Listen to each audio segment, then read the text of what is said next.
श्री सच्चिदानंद सद्गुरु साईनाथ महाराज की जय। सद्गुरु श्री साईनाथुनि शरद बाबूजी की जय।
श्री सच्चिदानंद सद्गुरु साईनाथ महाराज की जय।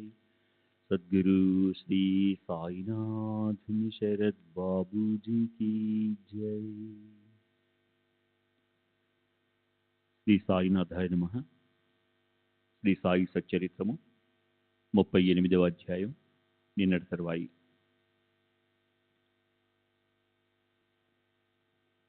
ఇప్పుడు జిజ్ఞాసుల ప్రీతి కోసం మరియు శ్రోతలకు తెలియజేయడానికి బాబా యొక్క వంట పాత్ర గురించి చెప్పడానికి ప్రయత్నిస్తాను. మసీదు ప్రాంగణంలో బాబా ఒక పెద్ద పొయ్యిని పెట్టేవారు. దానిపై చాలా పెద్దదైన పాత్రను పెట్టి దానిలో సరిపడా నీరు పోసేవారు. ఒకప్పుడు తీయటి పరమాన్నం, మరొకప్పుడు మాంసంతో పులావు వండేవారు. ఒకప్పుడు గోధుమ పిండితో ఉండలు చేసి ఉడుకుతున్నప్పుడు పప్పు పులుసులో వేసేవారు. మరొకప్పుడు ఆ పిండిని పలుచగా ఒత్తి సన్నని ముక్కలుగా కోసి వారిని ఉడుకుతున్న పప్పులో మెల్లగా వేసేవారు. మసాలాను రాతిబండ మీద బాగా నూరేవారు. అన్నిటినీ సరైన పాళ్లలో బాబా స్వయంగా వేసేవారు. తమ చేతులతో పెసరపప్పు వడలను చేసి మెల్లగా గిన్నెలో వేసేవారు. స్వర్గాది భువనాలను ఆశించి పశువులను హింసించి యజ్ఞక్రతువులలో బ్రాహ్మణులు కూడా పురోడాశాన్ని సేవిస్తారు. ఈ హింసను శాస్త్రాలు సమ్మతించినట్లుగా చెప్తారు. అట్లే బాబా కూడా ముల్లాను ఆజ్ఞాపించి అతనితో శాస్త్రోక్తంగా మంత్రోచ్చారణ చేయించి విధి విధానాలతో మేకను కోయించేవారు. ఒకప్పుడు పెద్ద తపేళాలో, మరొకప్పుడు చిన్న తపేళాలో అన్నం వండి అన్నార్తులకు భోజనం పెట్టేవారు. 50 మందికి అన్నం సరిపోయే తపేళా గిన్నె చిన్నది, 100 మందికి పైగా అన్నం వండే పాత్ర పెద్దది. బాబా స్వయంగా వర్తకుల వద్దకు వెళ్లి సరుకులు కొనేవారు. అరువు అనే మాట లేదు. వెంటనే చేతిలో డబ్బులు పెట్టేవారు.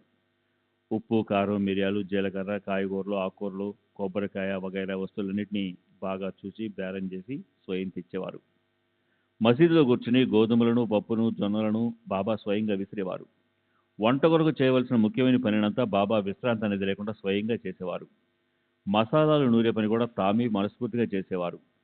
పొయ్యిలోని మంట సరిగా ఉండడానికి కట్టెలను మాటిమాటికి క్రిందికి పైకి జరుపుతుండేవారు. పప్పు నానబోసి స్వయంగా బండపై నూరేవారు. ఇంగువ, జీలకర్ర, కొత్తిమీర అవి వేసి వంటకాలను గుమగుమలాడేలా చేసేవారు. పిండిని తడిపి దానిని మూరెడు పొడవు ముద్దలుగా చేసి వానిని వెడల్పుగా ఒత్తి చపాతీలను చేసేవారు. జొన్న పిండిలో సరిపడా నీరు పోసి పాత్రలో కాచి మజ్జిగను కలిపి అంబలిని కూడా చేసేవారు.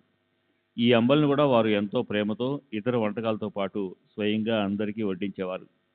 వంట పూర్తిగా తయారయ్యాక పాత్రను పొయ్యి మీద నుండి దింపించి తీసుకుని వెళ్లి మసీదులో ఉంచేవారు. మౌల్వీతో విధిపూర్వకంగా ఫాతిహా చేయించేవారు. ఆ నైవేద్య ప్రసాదాన్ని మొదట మహల్ సాబర్కి తాత్యాకు పంపేవారు. మిగతా నైవేద్యాన్నంతా బాబా స్వయంగా తమ చేతులతో వడ్డించేవారు. పేదవారు, దుర్బలుడు సంతోషంగా సంతృప్తిగా తినేవారు. ఆ భోజనం కోసం వచ్చిన వారు సంతోషంగా సంతృప్తిగా తినేవారు. అయినా బాబా తినండి తినండి అని ఎంతో ప్రేమతో బలవంతంగా పెట్టేవారు. బాబా స్వయంగా వడ్డించగా తృప్తికరంగా భోజనం చేసిన వారు ఎంతటి భాగ్యవంతులు, ఎంతటి ధన్యులు. బాబా మాంసంతో వండిన అన్నాన్ని ప్రసాదమని భక్తులందరికీ భేదం లేకుండా వడ్డించేవారా అని ఇక్కడ సందేహం సహజంగా కలుగుతుంది. ఈ సందేహాన్ని తీర్చడం కష్టమేమీ కాదు. ఎప్పుడూ మాంసం తినేవారికే అన్నాన్ని వడ్డించేవారు. జీవితంలో ఎన్నడూ మాంసాన్ని ఎరుగిన వారిని మాంసాన్ని అసలు తాకరించేవారు కాదు. ఆ ప్రసాదాన్ని సేవించాలని కోరుకునే వారికే పెట్టేవారు. గురువు స్వయంగా ప్రసాదాన్ని ఇచ్చినప్పుడు తినవచ్చా కూడదా అన్న ఆలోచన కలిగితే ఆ శిష్యుడు ఆత్మఘాతకుడే అధఃపతనానికి పోతాడు. ఈ తత్వం తమ భక్తులకు ఎంతవరకు అవగాహన అయిందో అని తెలుసుకోవడానికి బాబా వినోదాలతో తమాషాలను చేసి చూపేవారు. రాస్తూ ఉంటే చిన్న విషయం గుర్తుకొచ్చింది. తమ శ్రేయస్సు కొరకు శ్రోతలు దాన్ని సావధానంగా వినండి. ఒకసారి ఏకాదశి రోజున బాబా దాదా కేల్కర్తో నా కోసం కొరాల నుండి మాంసం తెచ్చి పెడతావా అని అడిగారు. దాని కొరకు సాయిబాబా రూపాయలను తీసి లెక్కబెట్టి దాదాకిచ్చి వెళ్ళు, నువ్వే స్వయంగా వెళ్ళి తేవాలి అని ఆజ్ఞాపించారు. అతని పేరు గణేష్ దామోదర్, ఇంటి పేరు కేల్కర్. వయసులో పెద్దవాడని అందరూ అతనిని దాదా అని పిలిచేవారు. ఇతడు హరివినాయక్ సాటేకు మామ. ఇతనికి సాయి పాదాలందు చాలా ప్రేమ. బ్రహ్మకర్మలందు గౌరవమును, బ్రాహ్మణుడు ఆచారాలను శ్రద్ధగా పాటించేవాడు. గురుసేవను అహర్నిశలు చేసినా తృప్తి చెందనట్టివాడు. ఇటువంటి వానికి విచిత్రంగా ఇలాంటి ఆజ్ఞ. ఇది అతనికి ఎలా అనిపించిందో తెలియదు. దృఢమైన శరీరం కలిగి అభ్యాసం ద్వారా మనసు నిశ్చలంగా మారిన వారి బుద్ధి కూడా గురు పాదాలందు స్థిరంగా ఉంటుంది. కేవలం ధనధాన్యాలు, వస్త్రాలు వగైరా గురువుకు అర్పించడం గురుదక్షిణ కాదు. గురువుగారి ఆజ్ఞను పాటించి వారిని ప్రశ్నలను చేయటమే అసలైన దక్షిణ. కాయ, వాచ, మనస అన్నింటినీ గురువుకు అంకితం చేసి గురుకృపను పొందిన వారిది నిజమైన శ్రద్ధ. బాబా ఆజ్ఞను శిరసావహించి దాదా వెంటనే బట్టలు దొడుకుని ఆ ఊరికి బయలుదేరాడు. అప్పుడు బాబా అతనిని వెనుకకు పిలిచారు. దానిని తీసుకుని రావడానికి ఎవరినైనా పంపరాదు, పోవడం రావడం వృధాశ్రమం నీకెందుకు అని అన్నారు. అప్పుడు మాంసాన్ని తేవడానికి దాదా నౌకరు పాండును పంపాడు. ఇంతలో బాబా దాదాతో ఏమన్నారంటే, పాండు బయలుదేరబోతుండగా బాబా దాదాతో ఇవాళ అవసరం లేదు, అతను వెనుక పిలువని చెప్పారు. ఒకసారి బాబాకు వంట చేయాలని బుద్ధి పుట్టింది. పొయ్యి మీద డేక్సా నుంచి దానిలో మాంసాన్ని వేశారు. బియ్యాన్ని గడిగి అందులో పోశారు. సరిపడా నీరు పోసి పొయ్యిలో కర్రమంట పెట్టి ఊదుతూ కూర్చున్నారు. ఊరి వారంతా వారికి అంకితమైన వారు. ఎవరైనా కూర్చుని ఆనందంగా ఊదుతారు. కానీ బాబా ఆజ్ఞ లేకుండా ఎవరికి అంత ధైర్యం లేదు. బాబా ఆజ్ఞాపిస్తే వారి భక్తులు పరమోత్సాహంగా అన్నం కూడా వండి పట్టుకుని వస్తారు. కానీ బాబాకు అది ఇష్టం లేదు. అంటే ఇది సరైన మాట కాదు. స్వయంగా వంట చేయడం వారి సంకల్పమైనప్పుడు వారు అన్నదానానికి ఇతరులను ఎందుకు కష్టపడతారు? తమ బొట్ట నింపుకోవడానికి వారు స్వయం ఇంటింటికి తిరిగి భిక్ష చేసి రొట్టె ముక్కలను అడుక్కునేవారు. కానీ అన్నదానం చేయడానికి స్వయం శ్రమపడితేనే తృప్తి. అందువలన వారు ఎవరిపైన ఆధారపడేవారు కాదు. 100 మందికి సరిపడేలా బియ్యం, పిండి, బియ్యం, పప్పు వగైరా వస్తువులను చక్కగా చూసి బాబా డబ్బు చెల్లించి స్వయం తెచ్చేవారు. చేటను బుచ్చుకుని స్వయం వర్తకుల అంగళ్ళకు వెళ్ళేవారు. వ్యవహారంలో ఎలా దక్షతతో ఉండాలో వారిని చూసి నేర్చుకోవాలి. వస్తువులను చేతిలో తీసుకుని చక్కగా బేరమాడేవారు. వారిని ఎవరూ మోసపుచ్చలేకపోయేవారు. పైగా ఇతరుల గర్వం కరిగిపోయేది. ఒక్క పైసా అయినా వ్యర్థం కాకుండా చక్కగా ధరగట్టి లెక్క చేసినట్లు నటించినా 5 అడిగితే 10 వెంటనే ఇచ్చేసేవారు. స్వయంగా పనిచేయడం వారికి ఉత్సాహం. ఇతరులు చేస్తే వారికి నచ్చేది కాదు. ఎప్పుడూ ఎవరిపైనా ఆశ పెట్టుకునేవారు కాదు. వారి వల్ల ఎవరికీ ఏ కష్టమూ ఉండేది కాదు. ఎల్లప్పుడూ ఈ స్వభావంతోనే ఉండేవారు. అందువల్లనే వంట చేయటంలో ఎవరి సహాయాన్ని ఆపేక్షించేవారు కాదు.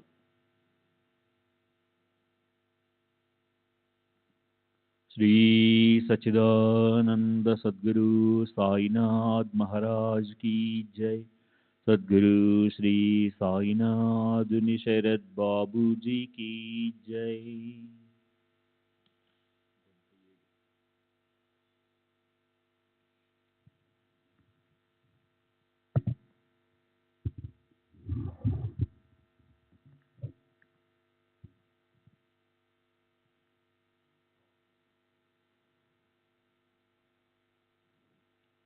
వంట మాత్రమేనా?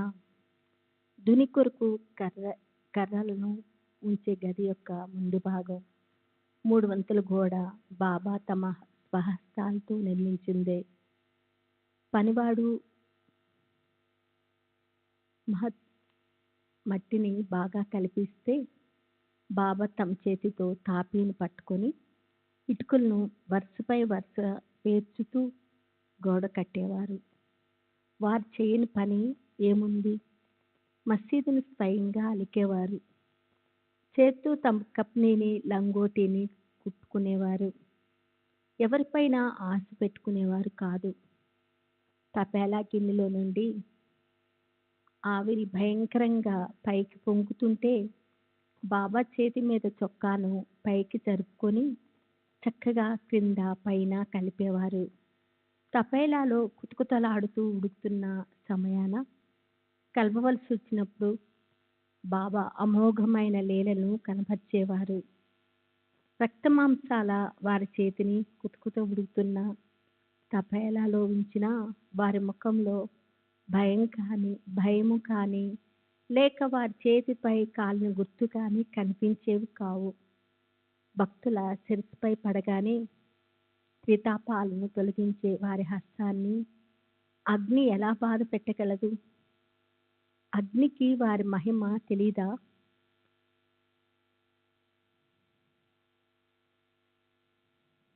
బాబా నానపోసిన పప్పును రాతి బండ పైన పోసుకొని చక్కగా ఏరి స్వయంగా సన్నికలతో నూరి తమ చేత్తో పెసరవడలను వేసేవారు. తర్వాత వానిని మెల్లగా పాత్రలో వేసి అడుగు మాడకుండా కలిపేవారు. తయారయ్యాక పాత్రను క్రిందకి దించి ప్రసాదాన్ని అందరికీ పంచేవారు. అందరికీనా అని శ్రోతలు అంటారేమో.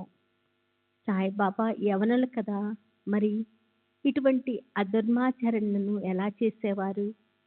ఈ సందేహానికి సమాధానం ఒకటే. సాయిబాబా ధర్మము అధర్మం గురించి ఎప్పుడూ ఎరుకులో ఉండేవారు. తపేలాలో వండిన పదార్థాలను అందరూ తినాలి అని బాబా ఎవరినీ ఎప్పుడూ బలవంతం పెట్టేవారు కాదు. కానీ ఆ ప్రసాదాన్ని తినాలన్న ఇచ్చ కలిగిన వారి కోరికను తీర్చేవారు. కానీ ఎప్పుడూ ఎవరిని మోసగించేవారు కాదు. వారి జాతి అసలు ఎవరికీ తెలుసు కనుక. మసీదులో ఉంటారు కనుక ముసల్మాను అని అంటారు. కానీ వారి పద్ధతులను ఆచరణ చూస్తే వారి జాతి తెలియదు. భక్తులు వారిని దైవమనే అంటారు. వారి పాదధూళిలో పొర్లుతారు.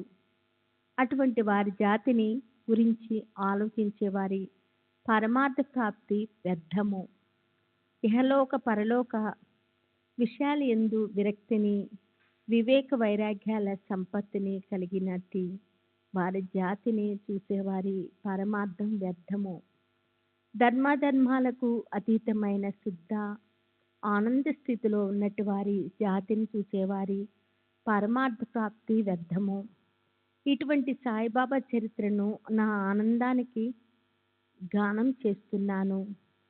శ్రవణం చేయాలన్న కోరిక ఎవరికైనా ఉంటే అది నెరవేరుతుంది. ఇక వెనక ఉండిపోయిన కథానుసంధానాన్ని తిరిగి చూడండి.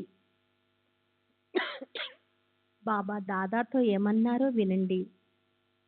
కార పులావ్ చేశాను, ఎలా ఉందో చూస్తావా అని అడిగారు.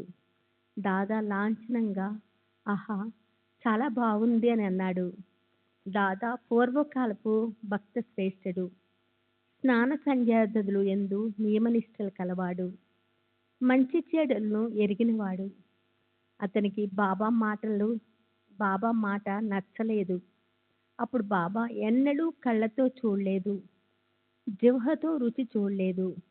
మరి బాగుందని ఎలా చెప్పావు అని దాదాతో అన్నారు. పాత్ర పైన మూత తీసి లోపల చేత్తో తీసి చూడు అని అంటూ బాబా అతని చేతిని పట్టుకొని డేగిస్ లోపలికి తోశారు. ఇక చెయ్యి తీసి గరిటతో పళ్ళెంలోకి మడి కట్టుకున్నావని ఊరికే బడైపోకు అని అన్నారు. సత్పురుషులు శిష్యులకు అనుచితమైన దాన్ని చేయమని చెప్తారనుకోవటం పొరపాటు. సత్పురుషులు అపారమైన దయగలిగి ఉండేవారు. వారి మార్గము వారికే తెలుసు. నిజమైన ప్రేమ తరంగాలు లేచినప్పుడు తల్లి బిడ్డను గిల్లి బిడ్డ ఏడుస్తుంటే తన గుండెలకు హత్తుకుంటుంది.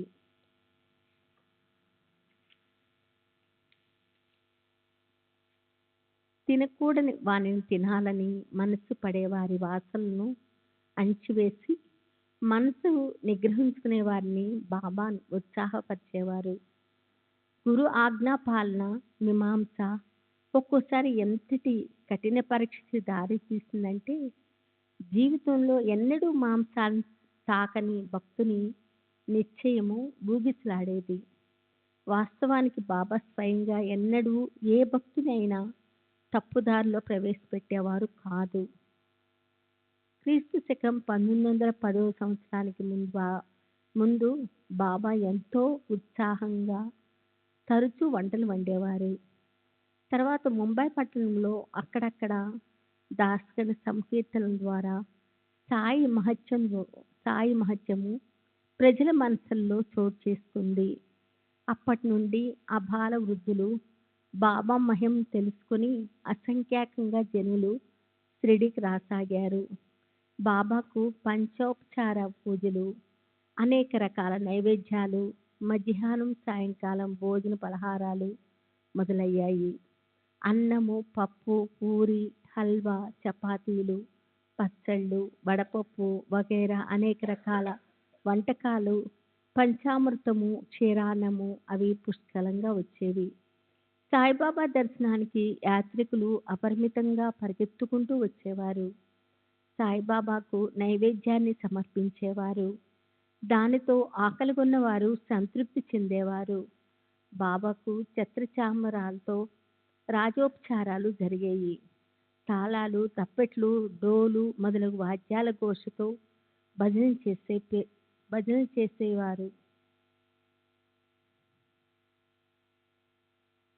చేసేవారు పెరిగారు.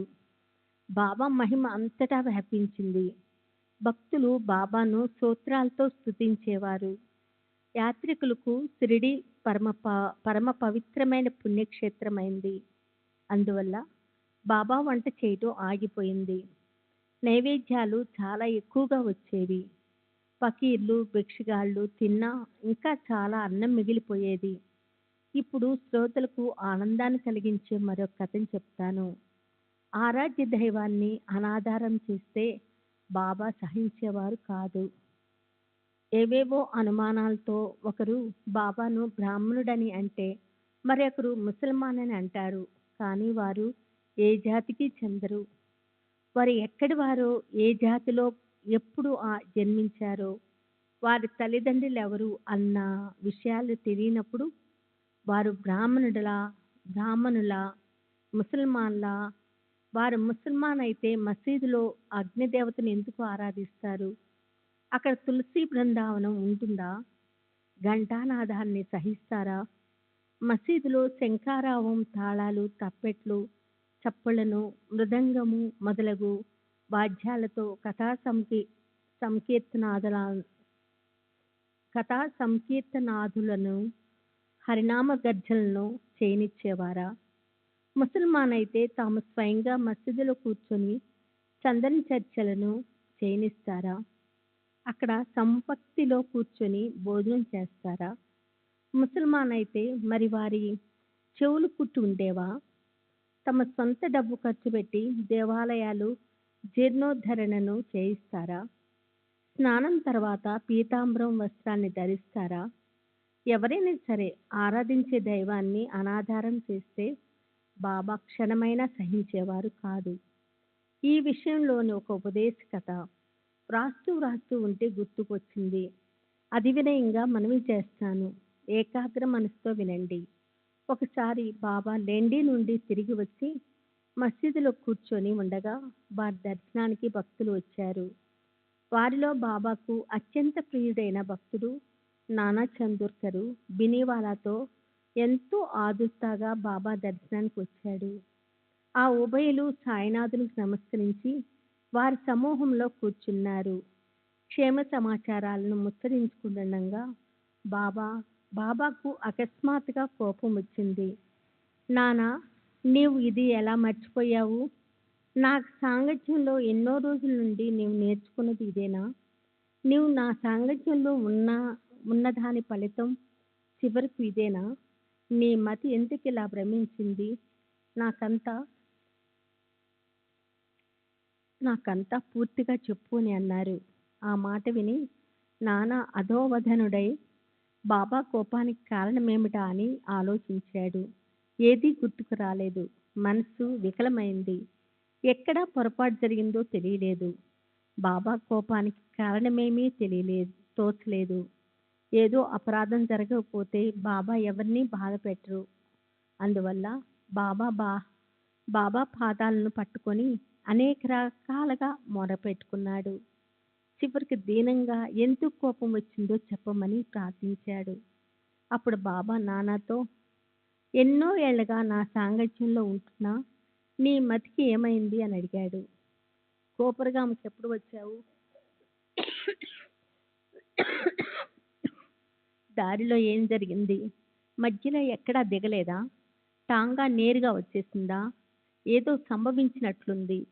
చిన్నదైనా పెద్దదైనా జరిగిందంతా చెప్పు. ఎక్కడ ఏం జరిగింది అని అడిగారు. ఆ మాట విని నానాకు అర్థమైంది. వెంటనే తల వంచుకున్నాడు.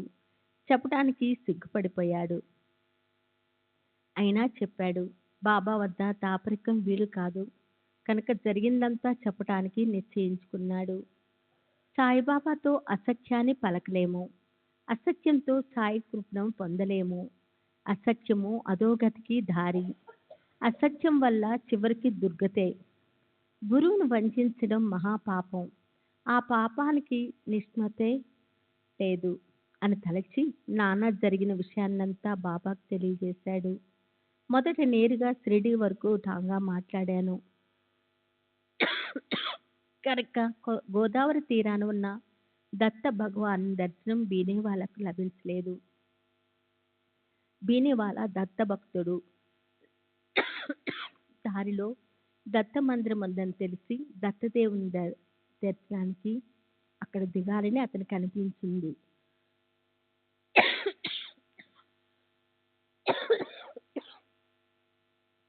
శ్రీ సచ్చిదానంద సద్గురు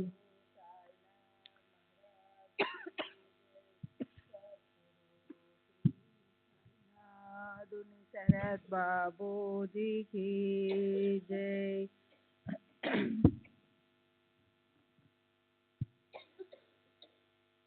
కానీ ఇక్కడకు త్వరగా రావాలని నేను అతనితో ఇప్పుడు వద్దు, షిరిడీ నుండి తిరిగి వచ్చేటప్పుడు దర్శనం చేసుకుందామని చెప్పాను. షిరిడీ రావడం ఆలస్యం అవుతుందని నేను త్వరపడి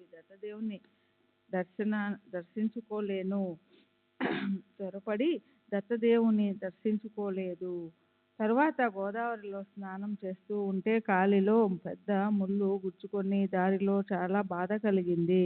కష్టంతో దానిని లాగేశాను అని చెప్పాడు.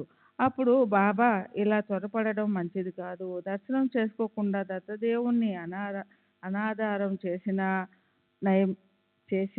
నయమే. నీవు కేవలం ఒట్టి ముళ్ళు గుచ్చుకొని బయటపడ్డావు.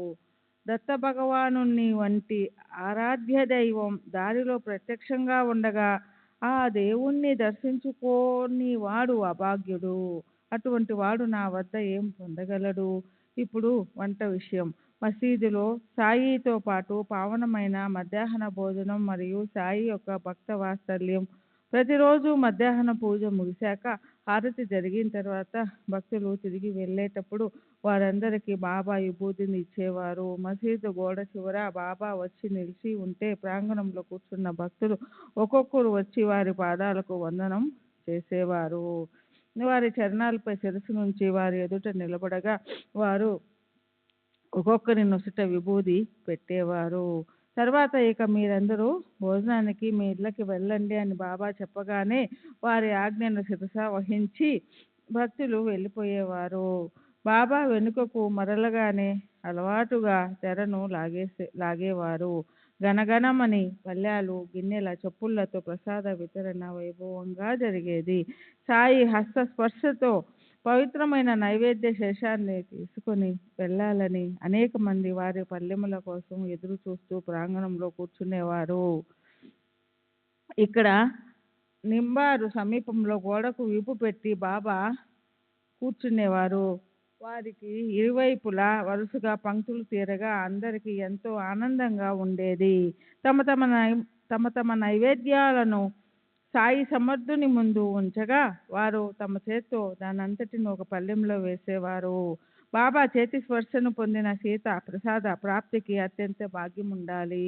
ఆ ప్రసాదాన్ని సేవించిన వారు లోపల బయట పునీతులై తమ జీవితాలను సఫలం చేసుకుంటారు. వడలు, అరిసెలు, హల్వా, పూరీలు, పేనీలు వగైరా పిండి వంటలు, అనేక రకాల కూరలు, వడపప్పు, పాయసం మొదలగు వానన్నిటినీ బాబా ఒక్కొక్కటిగా కలిపేవారు.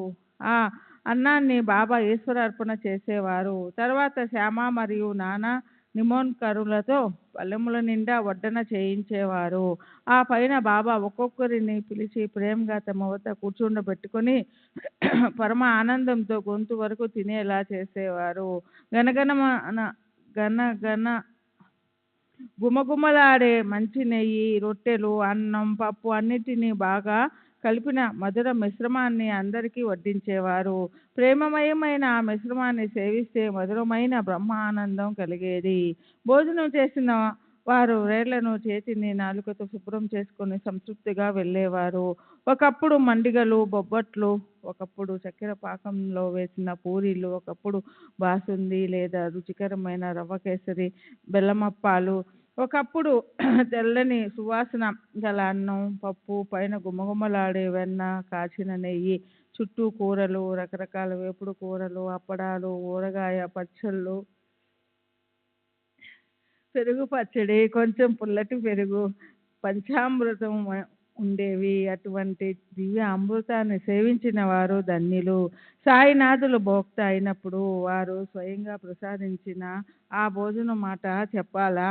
అక్కడ భక్తులు కంఠం వరకు భోజనం చేసి తృప్తిగా త్రేన్పేవారు. ముద్దు ముద్దకు ఎంతో హాయిగా, తుష్టిగా, పుష్టిగా ఆకలి తీరడం, ప్రేమతో నిండిన మధురమైన భోజనం పరమపావనం. ముద్ద ముద్దకు సాయినామాన్ని స్మరిస్తూ ఆ దివ్యాన్నాన్ని భోజనం చేస్తూ ఉంటే మరలా వడ్డించిన పాత్రలు, పళ్ళాలు ఖాళీ అయ్యేవి కావు. ఎవరికి ఏ పక్వానం ముందు ఆసక్తి ఉంటే ఆయా వంటకాలను ప్రేమగా వడ్డించేవారు. మామిడి పళ్ళ రసం ఇష్టమున్న వారికి ఆ రసాన్ని ఎంతో ప్రీతిగా ఇచ్చేవారు. ఈ భోజనాన్ని వడ్డించమని బాబా నానాసాహెబ్ నిమోన్కర్కు కానీ లేదా మాధవరావు దేశపాండేకు కానీ ప్రతిరోజు ఆజ్ఞాపించేవారు. నిత్యం నియమంగా నైవేద్యాలను వడ్డించడం వారి పని. వారు ఆ పనిని పరమ ప్రేమతో శ్రమపడి చేసేవారు. మల్లె మొగ్గల వంటి మంచి సన్న బియ్యపు అన్నం పైన పసుపు పచ్చని కందిపప్పు, ఆ పైన గరిటెతో అందరికీ కుమ్గుమలాడే నెయ్యి వడ్డించేవారు. వడ్డిస్తూ ఉంటే సువాసనలు గుబాలించేవి. అలా ఆనందంగా పచ్చళ్ళతో సహా వడ్డిస్తూ ఉంటే అక్కడ ఆ అపక్వమని అరుచికరమని అనిపించక యథేచ్ఛగా భోజనం చేసేవారు. ఆత్మానందం అనే సేమియా, భక్తి ప్రేమలని ఒడియాలు వగేరాలను సేవించడానికి తప్ప శాంతి సుఖం అనుభ అనుభవించని వారు ఎవరు భోజనానికి రాగలరు? హరిం అన్నం, హరి భోక్త. హరియే అన్నం, హరియే రసాన్ని ఆస్వాదించేవాడు. అటువంటి అన్నాన్ని ఇచ్చే దాతలు, వడ్డించేవారు, సేవించేవారు ధన్యులు. ఈ మధుర రసానికి అంతటికీ మూలం గురు చరణాలలో ప్రబలమైన నిష్ఠ. మధురమైనవి చక్కెర బెల్లం కావు, అసలైన మాధుర్యం శ్రీవారి చరణాలలో ఉన్న శ్రద్ధ. ఇలా నిత్య మంగళకరంగా క్షీరాన్నం, హల్వా మిశ్రమం ఉండగా పల్లెముల ముందు కూర్చోగానే అక్కడ నోట వద్దు అన్న మాట రాదు. నానా రకాల వంటకాలు సేవించి కడుపు నిండిపోగా చివర పెరుగు అన్నం లేకపోతే తృప్తి ఉండదు. పెరుగు లేకపోతే మజ్జిగైనా కోరుకుంటారు. ఒకసారి తెల్లని మజ్జిగను గురుమహారాజు స్వహస్తాలతో గ్లాసులో నింపి త్రాగమని ప్రేమతో నాకు ఇవ్వగా నేను గ్లాసును పెదవుల వద్ద పెట్టుకున్నాను. స్వచ్ఛమైన తెల్లని మజ్జిగను కళ్ళతో చూడగానే సుఖం, సంతృప్తి కలిగాయి. నోటికి అందాక మరి ఆనందం కలిగింది. అసలే కడుపు పక్వాన్నాలతో నిండిపోయింది, అందులోకి ఈ మజ్జిగ ఎలా ప్రవేశించగలదు అని సందేహిస్తూ ఒక గుటక త్రాగగా బాగా రుచికరంగా అనిపించింది. అలా సంకోచిస్తున్న నన్ను చూసి బాబా ఎంతో వాత్సల్యంగా అంతా త్రాగేసేయ్ అని అన్నారు. అలాంటి అవకాశం మరలా రాదు అని వారు తలచినట్లుగా ఉంది. తరువాత అదే అనుభవం అయ్యింది. ఆ పిమ్మట 2 మాసాలు గడిచేసరికి నిజంగా బాబా తమ అవతారాన్ని చాలించి నిర్వాణాన్ని పొందారు. ఇప్పుడు మజ్జిగతో దప్పికను తీర్చుకోవాలంటే సాయి కదా అమృత పానం తప్ప మరో మార్గం లేదు. మనకు ఇక ఇదే ఆధారం. హేమాడు సాయినాథునకు శరణొచ్చి సాయి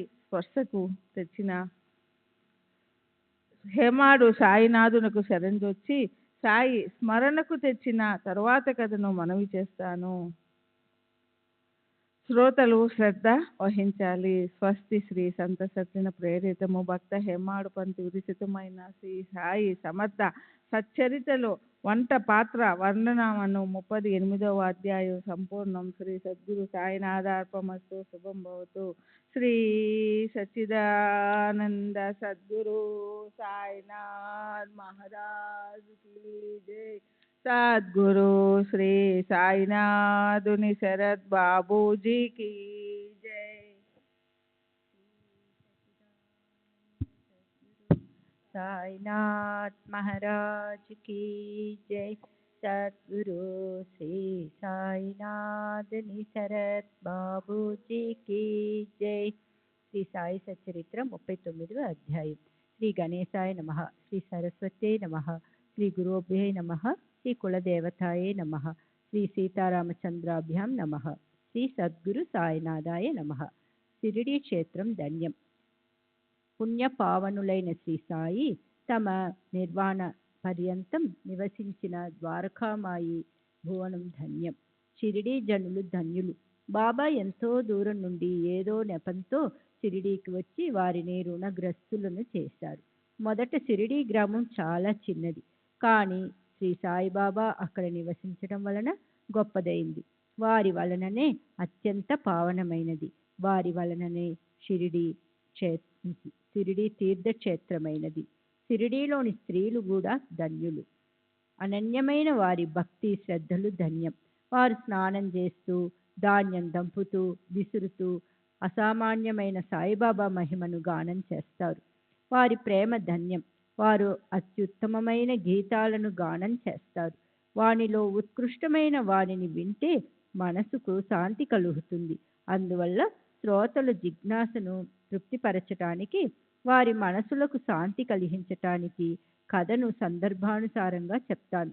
శ్రీ సాయిబాబా నిజాం రాజ్యంలో దారి ప్రక్కన ఉన్న ఒక మామిడి చెట్టు క్రింద ప్రకటమై ధూప్ కేడా గ్రామంలోని పెళ్లివారితో పాటు అకస్మాత్తుగా షిరిడీకి వచ్చారు.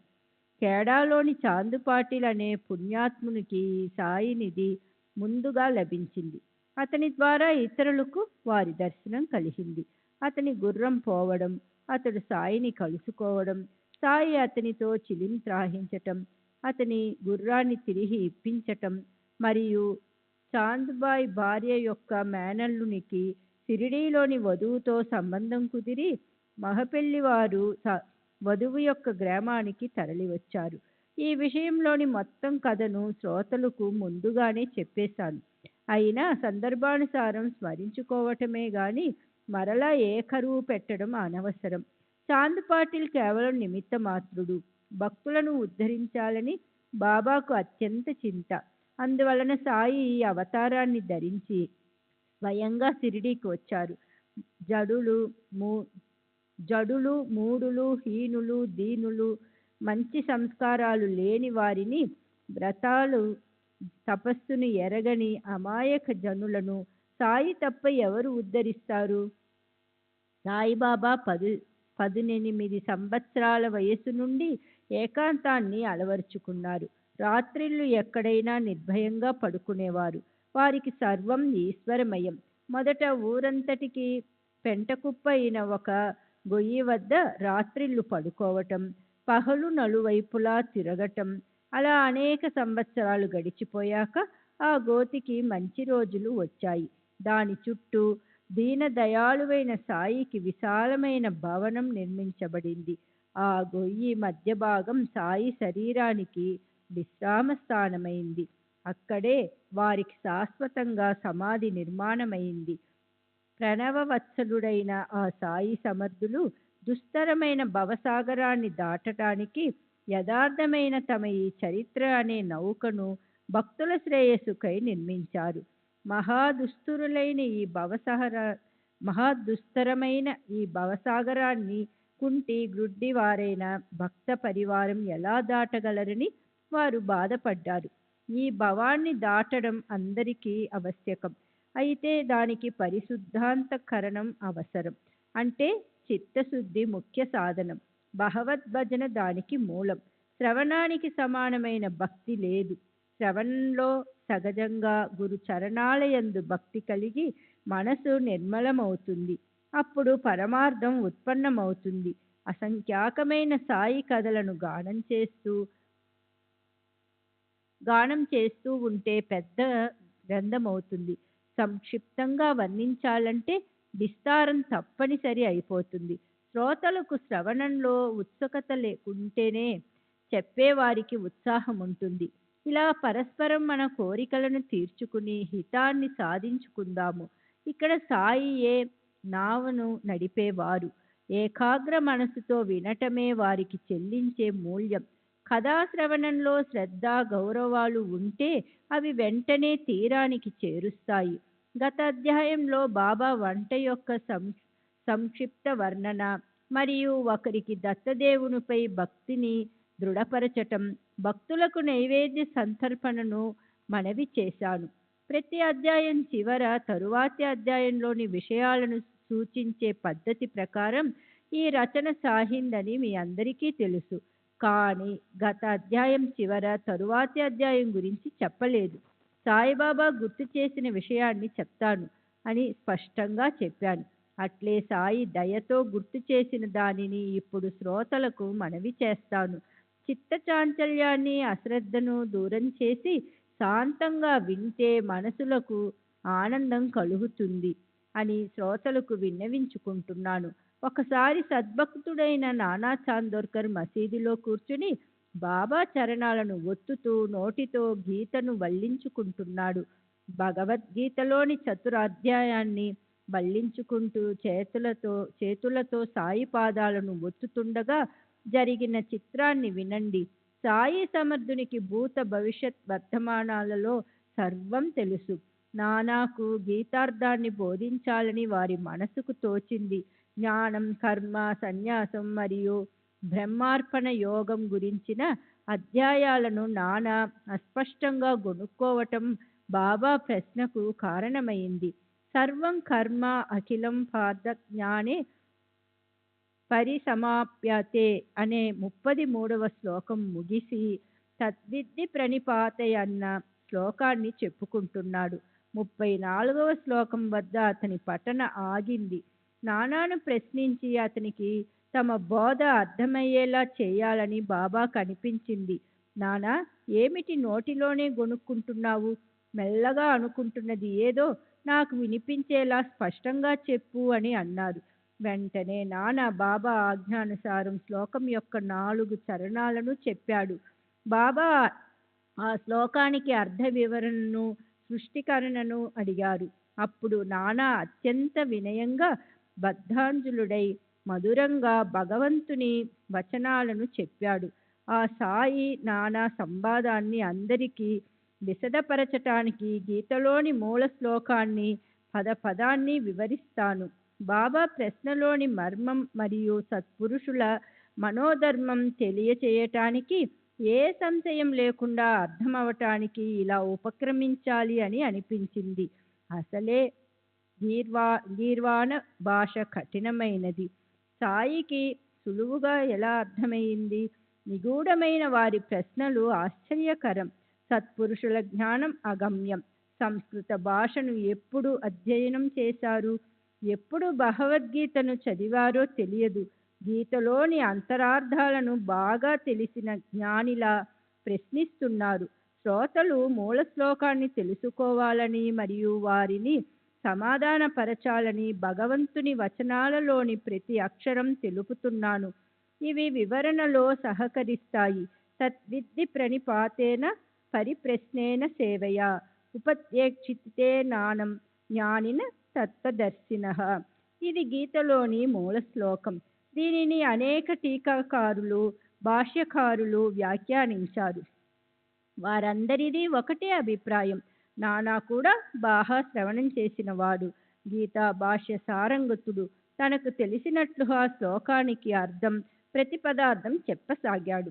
అన్వయ అర్థాన్ని మనసులో ఆలోచించుకుని నానా రసభరితంగా మధురమైన వాక్కుతో వినయంగా శ్లోకార్థాన్ని మనవి చేయసాగాడు.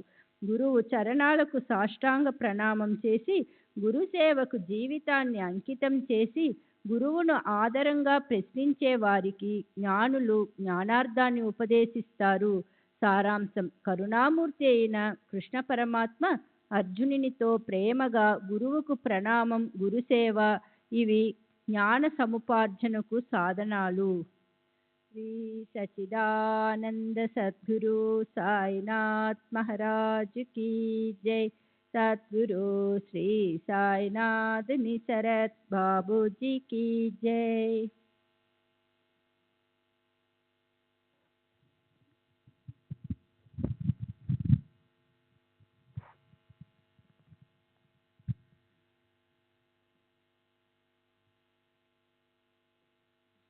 श्री सच्चिदानंद सद्गुरु साईनाथ महाराज की जय. सद्गुरु श्री సాయినాథ్ నిసరత్ బాబూజీ की जय. అర్జున, ఈ మార్గంలో తత్వదర్శనులైన జ్ఞానులు జ్ఞాన ప్రాప్తికి నీకు దారి చూపుతారని చెప్పాను. ఇది నాకు తెలిసిన శ్లోకార్థం. శంకర భాష్యం. ఆనందగిరి, శంకరానంద, శ్రీధర, మధుసూదన, నీలకంఠ వీరంతా భగవానుని వచనాలను ఇదే అర్థాన్ని వ్యాఖ్యానించారు. సాయి సమర్థులు మొదట 2 చరణాల అర్థాన్ని సమర్థించారు. కానీ తరువాతి సగం శ్లోకానికి వారు ఏం అర్థం చెప్పారో వినండి. చకోర పక్షుల వంటి ఇతర భక్తులు కూడా సాయి ముఖ చంద్రం నుండి రాలే అమృత బిందువులను సేవించాలని ఉత్సుకతతో వచ్చి కూర్చున్నారు. బాబా, నానా, 3వ చరణాన్ని మరల చక్కగా సరిగ్గా చూడు. జ్ఞానం అనే పదానికి వెనుక అవగ్రహం ఉంది. దానిని కలిపి అర్థం చూడు. నేనేదో విపరీత అర్థాన్ని చెప్తున్నానని, అర్థాన్ని అనర్థం చేస్తున్నానని అనుకోకు. పూర్వం చెప్పిన భాష్యం అసత్యమా మరి అని అనుకోకు. నా మాటలు నిరర్థకమని తలవకు. జ్ఞానులు మరియు తత్వదర్శనులు జ్ఞానాన్ని ఉపదేశిస్తారు అని అన్నావు కదా. అక్కడ జ్ఞానం అని అన్న చోట అజ్ఞానం అన్న పదం వేస్తే యథార్థమైన అర్థం నీకు బోధపడుతుంది. జ్ఞానం చెప్పబడే విషయం కాదు. దానిని ఎలా ఉపదేశించగలరు? అసాధ్యం. కనుక జ్ఞానమనే శబ్దానికి విరుద్ధమైన శబ్దాన్ని ఉపయోగించి ఆ అనుభవాన్ని తెలుసుకో. జ్ఞానమనే పదానికి నీవు చెప్పిన అర్థం విన్నాను. ఆ పదానికి బదులు అజ్ఞానమనే పదం వేస్తే పోయేది ఏముంది? అజ్ఞానం వాక్కుకు సంబంధించిన విషయం, జ్ఞానం వాక్కుకు అతీతమైన విషయం. గర్భానికి చుట్టుకున్న మానివలే, అద్దం మీది ధూళివలే, అగ్నిని కప్పిన బూడిద వలె జ్ఞానాన్ని అజ్ఞానం కప్పివేస్తుంది. అజ్ఞానంతో జ్ఞానం కప్పబడిందని గీతలో భగవానుడు చెప్పాడు. అందువలన అజ్ఞానాన్ని తొలగిస్తే స్వభావ సిద్ధంగా ఉన్న జ్ఞానం ప్రకాశిస్తుంది. నా నాచుతో కప్పబడ్డ శుద్ధమైన నీరు వలె జ్ఞానం స్వతహాగా సిద్ధంగా ఉంటుంది. నాచును తొలగించిన బుద్ధిమంతునికి శుభ్రమైన నీరు లభిస్తుంది. సూర్యచంద్రులు ఎప్పుడూ ప్రకాశవంతంగా ఉంటారు. కానీ గ్రహణ సమయంలో రాహుకేతువులు అడ్డు రావడం వలన మన దృష్టికి అవరోధం కలుగుతుంది. అది మన దృష్టికి కలిగే అడ్డు, కానీ సూర్యచంద్రులకు ఏ అడ్డు లేదు. అట్లే జ్ఞానం ఏ అడ్డు లేకుండా స్వస్థానంలో స్వతహా సిద్ధంగా ఉంటుంది. వస్తువులను కళ్ళతో చూచి తెలుసుకునే శక్తి జ్ఞానం. కానీ కళ్ళకు పొరలు వస్తే అది అజ్ఞానం. దానిని తొలగించటం అవసరం. ఈ పొరలను హస్త కౌశలంతో తొలగించి చూడగల శక్తిని ప్రకటన చేయాలి. అలా అజ్ఞాన తిమిరాన్ని తొలగించాలి. ఈ సకల దృశ్య ప్రపంచం అనిర్వచనీయమైన మాయా విజృంభితం. ఇదే అనాది అవ్యక్తం అవిద్య. అజ్ఞాన విరసితం కూడా ఇదే. ఆత్మస్వరూప జ్ఞానం అనుభవపూర్వకంగా తెలుసుకోవలసిన వస్తువు, కానీ అది ఉపదేశించగల విషయం కాదు. ప్రణిపాతం, పరిప్రశ్న, సేవ ఇవే గురుకృపకు సాధనాలు. విశ్వం సత్యం అని అనుకోవడం గొప్ప భ్రమ. ఇదే జ్ఞానాన్ని కప్పివేసే అంధకారం. దీనిని ముందు తొలగించుకోవాలి. అప్పుడు బ్రహ్మ ప్రజ్ఞాన రూపంలో ప్రకటమవుతాడు. ప్రపంచంలోని దుఃఖాలకు మూల కారణం అజ్ఞానం. గురు కృపాంజనం కళ్ళలో పడగానే మాయావరణ తొలగిపోయి స్వాభావికమైన జ్ఞానం మిగులుతుంది. జ్ఞానం సాధించవలసిన సాధ్య వస్తువు కాదు. ఇది మొదటి నుండి స్వయం సిద్ధంగా ఉన్నదే. ఇది ఆగమ నిగమాలలో ప్రసిద్ధమైనది. అజ్ఞానం జ్ఞానానికి విరోధం. భగవంతుడు భక్తుడు అన్న భేదభావమే విలక్షణమైన అజ్ఞానానికి మూలం. ఆ అజ్ఞానం నిరసనమవుతే పూర్ణ జ్ఞానం మిగులుతుంది. త్రాటిలో సర్పాన్ని చూడటం ఇది శుద్ధ ఆత్మస్వరూపాన్ని తెలుసుకోలేకపోవడం. అజ్ఞానం తొలగిపోతే తాడు అన్న జ్ఞానం మిగులుతుంది. లోపల బంగారం, పైన మురికి. అంటే మురికి క్రింద దగదగ మెరుస్తున్న బంగారం ఉంది. అయితే ఆ బంగారం బయటపడటానికి అగ్ని అవసరం. శరీరం పుట్టడానికి మూల కారణం మాయ.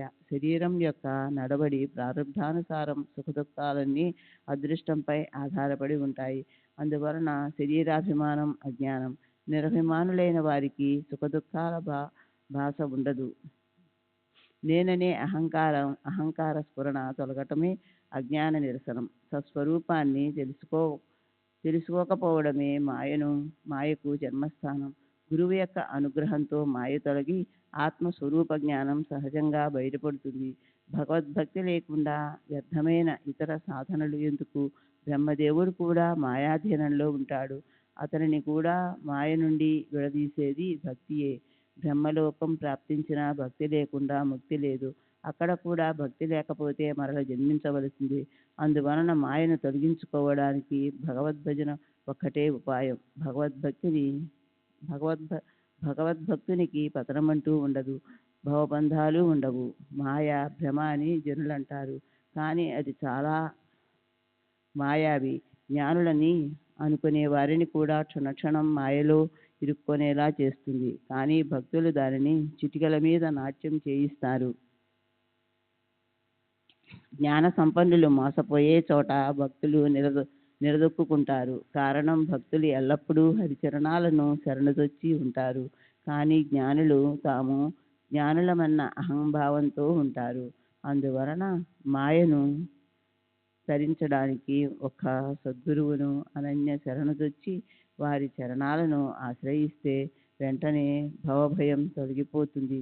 మరణం తప్పనిసరిగా వచ్చి తీరుతుంది రానివ్వండి, కానీ హరిని స్మరించి హరిని విస్మరించరాదు.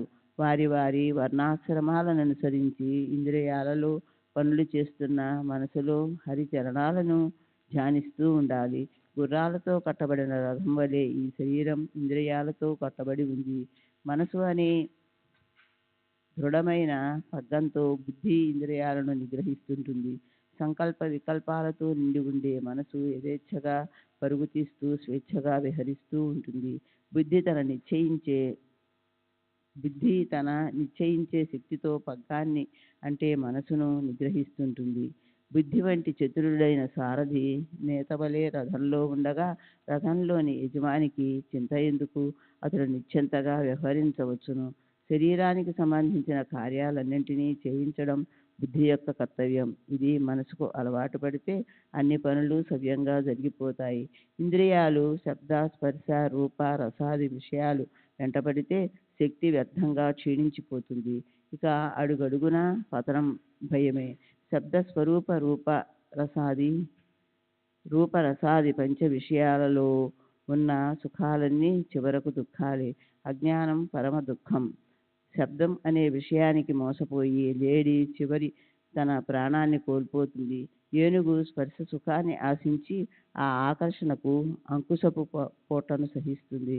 దీపం యొక్క రూపానికి భ్రమసి పురుగు శరీరాన్ని కాల్చుకుంటుంది.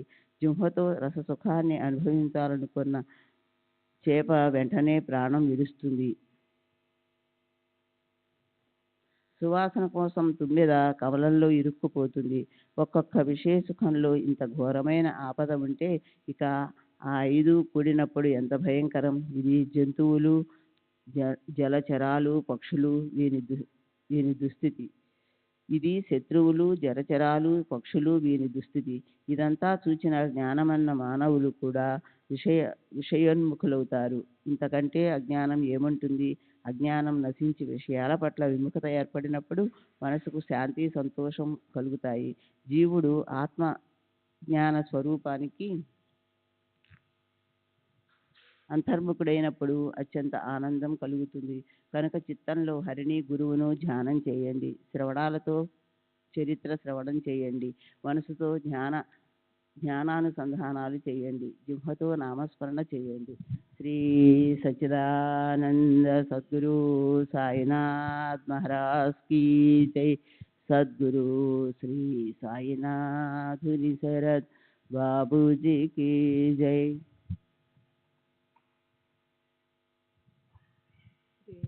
సచ్చిదానంద సద్గురు సాయినాథ్ మహారాజ్ కి జై. సద్గురు శ్రీ సాయినాథుని శరత్ బాబూజీకి జై. పాదాలతో హరి యొక్క గురువు యొక్క ప్రదేశాలకు వెళ్ళండి. ముక్కుతో గురువు యొక్క నిర్మూల్యాలను వాసన చూడండి. చేతులతో వారి చరణాలకు నమస్కరించండి. కళ్ళతో వారిని దర్శించుకోండి. ఈ విధంగా ఇంద్రియ వృత్తులన్నీ ప్రేమగా గురువు కొరకు వినియోగించే భక్తుల స్థితి ధన్యం. భగవద్భక్తి అంటే వేరే ఏముంది? సారాంశం: అజ్ఞానాన్ని వేళ్లతో సహా తవ్వేస్తే మిగిలేది సిద్ధంగా ఉన్న జ్ఞానమే అని తెలుసుకో అని శ్రీకృష్ణ పరమాత్మ అర్జునికి ఈ శ్లోకం అంతరార్థాన్ని సూచించారు. అసలే నానా వినయ సంపన్నుడు. మధురమైన ఈ వ్యాఖ్యను విని బాబా పాదాలకు సాష్టాంగ ప్రణామం చేసి 2 చేతులతో వందనం చేశాడు. తరువాత భక్తి శ్రద్ధలతో, బాబా నాకు చక్కగా శిక్షణనిచ్చి నా అజ్ఞానాన్ని పారద్రోలండి, నా దురాభిమానాన్ని శిక్షించండి అని ప్రార్థించాడు. స్వాతిక గుణాలు పైకి కనిపిస్తున్నా అంతరంగంలో అనేక వికల్పాలుండి ఒక క్షణమైన అవమానాన్ని సహించలేము. అజ్ఞానం అంటే వేరే ఏముంది? మనసులో కీర్తి ప్రతిష్టల యందు కోరిక, పైకి ధ్యానం చేస్తున్నట్లు నాటకం, కామక్రోధాలు లోపల రగులుతుంటే అంతకంటే అజ్ఞానం వేరే ఏముంటుంది? మనసులో చెడు కర్మల ఆలోచనలు, హీనమైన ఆచారం ఉండి, భ్రష్టు ఆలోచనలు ఉండి పైకి బ్రహ్మనిష్ఠుని వలె ఊరేగటం. స్పష్టంగా చెప్పాలంటే ఇంతకంటే అజ్ఞానం వేరే ఏమిటి?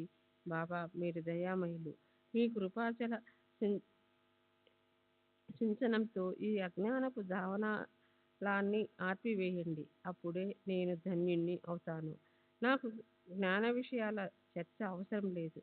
నా అజ్ఞానాన్ని తొలగించి నాపై కృపాదృష్టిని ఉంచితే చాలు. నాకు అదే సంతుష్టి. కరుణాగనులు ప్రేమమయులైన సాయిబాబా నానాను నిమిత్తమాత్రునిగా చేసి మీకు మాకు మన అందరికీ గీతార్థ ప్రవచనాన్ని చేశారు. గీత భగవానుని వచనం కనుక అది ప్రత్యక్ష శాస్త్రం. త్రికాలలో కూడా ప్రమాణం. ఇది ఎప్పుడూ అవమానింపబడకూడదు. నిజమైన జీవన్ముక్తునికి మరియు అత్యంత విషయ లోలులకు ఈ ఉభయులకు శాస్త్రార్థాలు అవసరం లేదు.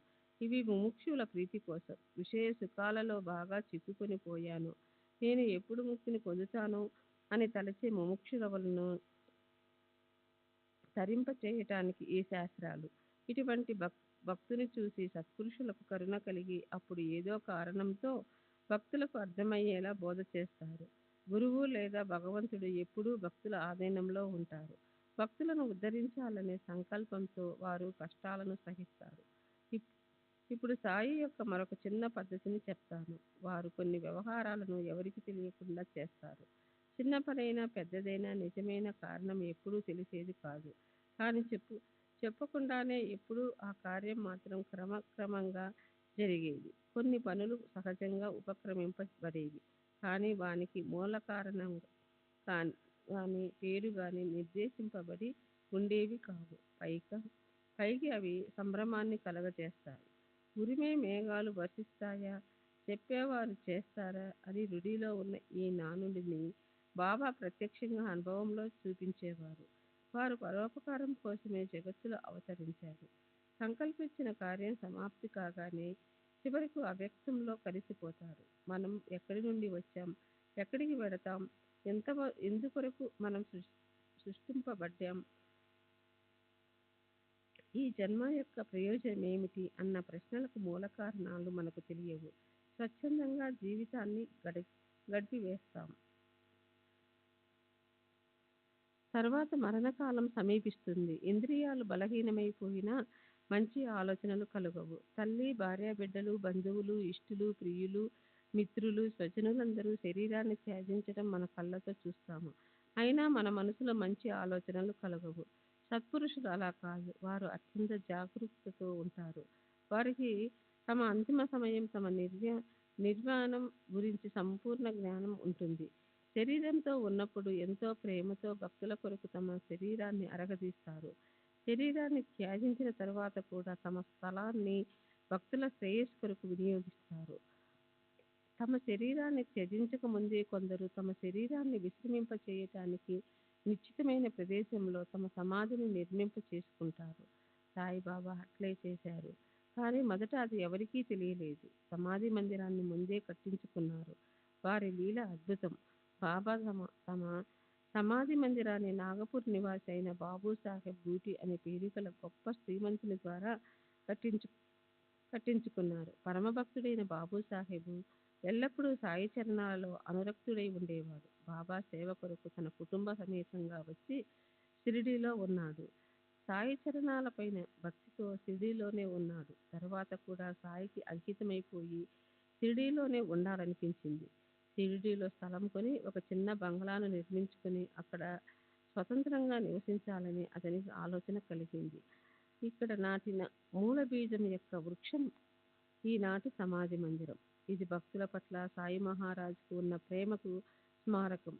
ఇది ఏ విధంగా మొదలై ఎలా నిర్మించబడి ఈ ఆకారాన్ని దాల్చింది అన్న విషయాలను ఆలకించండి. బాబూ సాహెబ్ బ్యూటీ మనసులో బంగ్లా గురించిన ఆలోచనతో దీక్షితు ఇంటి మేడపై నిద్రిస్తుండగా ఒక చక్కటి దృష్టాంతం కలిగింది. అక్కడే ఒక పరుపు పైన మాధవరావు నిద్రిస్తుండగా అతనికి కూడా అదే దృష్టాంతం కలగటంతో ఆ ఇద్దరికి చాలా ఆశ్చర్యం కలిగింది. శ్రీ సచ్చిదానంద సద్గురు సాయినాథ్ మహారాజ్ కీ జై. సద్గురు శ్రీ సాయినాథ్ శరత్ బాబూజీ కీ జై.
श्री सच्चिदानंद सद्गुरु साईनाथ महाराज की जय। सद्गुरु श्री साईनाथ धुनि शरद बाबू जी की जय। साई रहम नजर करना, बच्चों का पालन करना। साई रहम नजर करना, बच्चों का पालन करना। जाना तुमने जगत पसार, सब ही झूठ जमाना। जाना तुमने जगत पसार, सब ही झूठ जमाना। साई रहम नजर करना, बच्चों का पालन करना। साई रहम नजर करना, बच्चों का पालन करना। मैं अंधा हूँ बंदा आपका, मुझसे पथ दिखलाना। मैं अंधा हूँ बंदा आपका, मुझसे पथ दिखलाना। साई रहम नजर करना, बच्चों का पालन करना। साई रहम नजर करना, बच्चों का पालन करना। दास गणों कहे अब क्या बोलूं, थक गई मेरी रसना। दास गणों कहे अब क्या बोलूं, थक गई मेरी रसना। साई रहम नजर करना, बच्चों का पालन करना। साई रहम नजर करना, बच्चों का पालन करना। रहमो नजर करो अब मोरे साई, तुम बिना नहीं मुझे माँ बाप भाई। रहमो नजर करो मैं अंधा हूँ बंदा तुम्हारा। मैं अंधा हूँ बंदा तुम्हारा। मैं ना जानू, मैं ना जानू, मैं ना जानू। अल्लाह इलाही रहमो नजर करो, रहमो नजर करो अब मोरे साई। तुम बिना नहीं मुझे माँ बाप भाई। रहमो नजर करो काली जमाना मैंने गमाया। काली जमाना मैंने गमाया।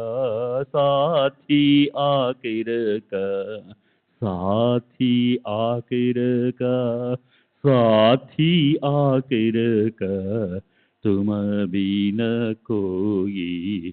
रहमो नजर करो, रहमो नजर करो अब मोरे साई।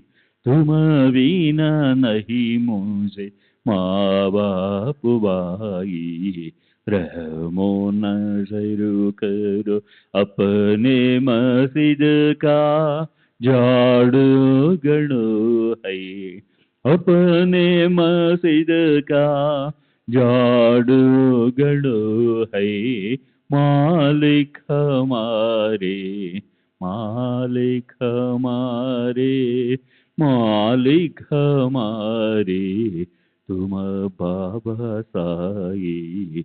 रहमो नजर करो, रहमो नजर करो अब मोरे साई। तुम बिना नहीं मुझे माँ बाप भाई। रहमो नजर करो। श्री सच्चिदानंद सद्गुरु साईनाथ महाराज की जय। सद्गुरु श्री साईनाथ धुनि शरद बाबू जी की जय।